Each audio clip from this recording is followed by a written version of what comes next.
3 ways that COVID-19 is affecting real estate today.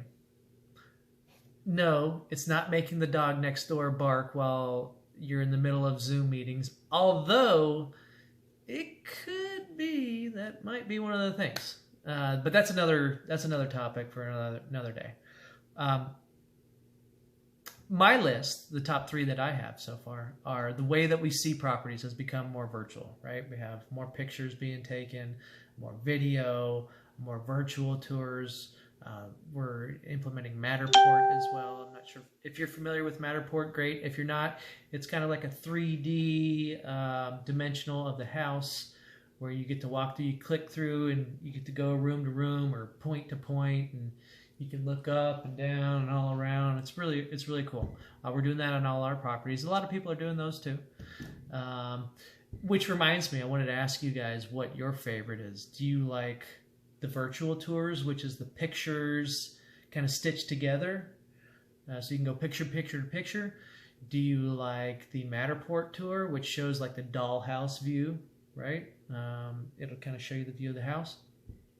Do you like the video walkthroughs where you just, somebody has a phone and they are walking through the house, or obviously more professionally done than that, but that's basically the gist of it.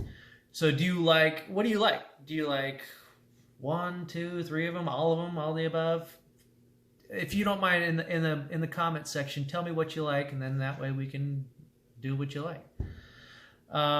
Okay, so that's that regarding the listings. Now, when it comes time to showing properties, we're doing a lot of hand sanitizer. Okay, gloves. Be happy to share some gloves with people if you don't have your own. We're wearing booties, some shoe covers. Okay, just bought a bunch of these from the Collin County Association of Realtors. For masks, so masks, not everybody has one. You can make your own. I'm using my fishing baklavas. Put these on. Actually, there are a bunch of these a few years ago. They're really good, especially for fishing. But they're coming in handy now. A lot of my softball buddies will recognize some of these. I've got, 10, 15 of these. When you're bald and then you don't like cold, you find creative ways to stay warm, right? So we may be out looking at houses, and you may see me in one of these. Okay, kind of fun. But anyways, not to make light of a tough subject, but okay, so especially in Dallas County, Collin County is not as tough as Dallas, but Dallas County is more. They're more restricted, and currently they're going through May 15th with the requirements of PPE. If you're showing houses and if you're out in public, that could be extended, it could be reduced, who knows at this point. But apparently there's a $1,000 fine if you get caught breaking the rules. Who's going to enforce it? I don't know, but that is what it is. So number 2, lending criteria. It's changing big time. Every day, every hour, there's something new and different. I'm having to stay in contact with all my lending friends and pick their brains on it. The other day, one of my buddies was telling me about the requirements for FHA going up. Okay, and every lender is different.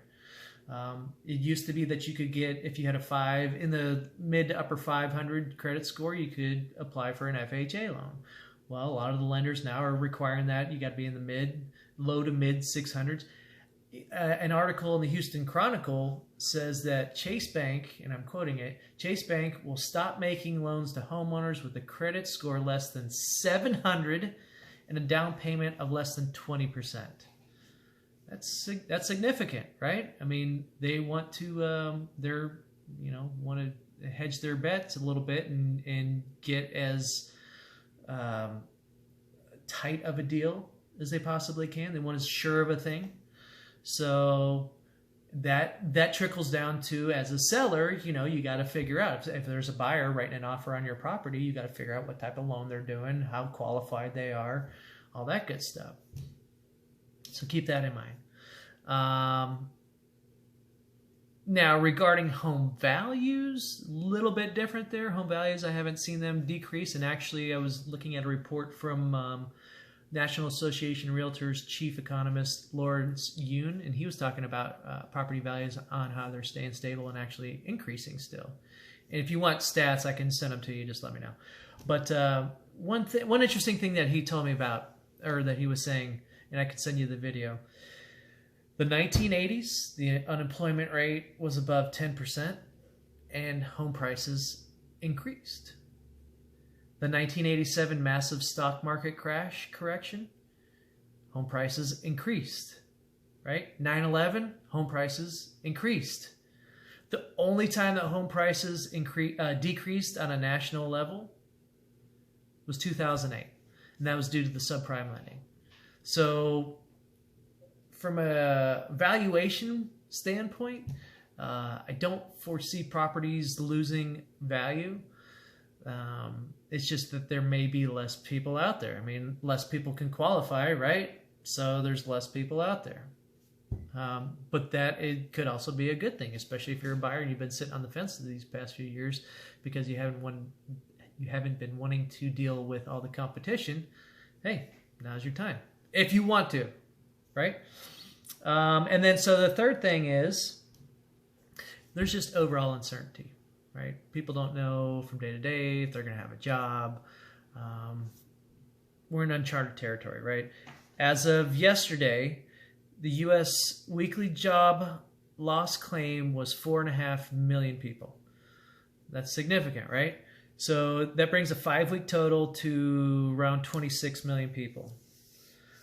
And so I have a lot of friends asking me, are there going to be foreclosures? Well, I'm assuming so, right? I mean, it only makes sense that if you lose your job, you have no way of paying for it. Although we could get into forbearance, which we will in just a second. But if you have no way of paying for it, staying in it, and we don't have stimuluses and all that good stuff, yeah, I mean, it's very possible that foreclosures could happen. So if you're a buyer, you want to wait and sit up and see what could happen, great, okay, do it. The next year or so, we'll see. It just depends. Again, we're in uncharted territory, so we don't quite really know. Going back to forbearance, if you are if you're looking to push your payments down the road, right? That's basically kicking the can. That's what forbearance is. You call up your lender and say, hey, I need X number of time. Usually they're giving like 3 to 6 months of forbearance at this time to push your loan down.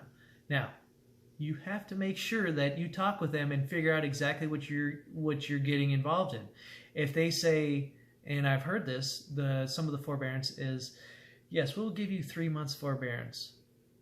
But guess what? On that 4th month, you're responsible for those previous 3 months. So let's say your payment's $1,000 a month. On that 4th month, you're going to owe $4,000, right? Or whatever it is times 4. That's not helpful. So whatever you do, if you do decide to do forbearance, or if you need help, I'm here to help guide you through it if possible, right? I know lots of people that can help too. So if you do forbearance, get it in writing. Make sure that it's just tacked on to the end of the loan, and you could still owe. You could still have penalty payments. You may owe on interest or something. I don't know. Again, every one of them is different. And you're going to see something different right now. So those are my top 3 things as of right now. If you have any questions, or if you want to stay on top of the market and you want the TLDR version of this, give me a shout, let me know, hit me up, shoot me a message. I am always around. And then don't forget to answer the question if you like video tour, if you like the Matterport tours, or if you like the virtual tours. Okay, any one of those combinations, just let me know. As always, have a good day.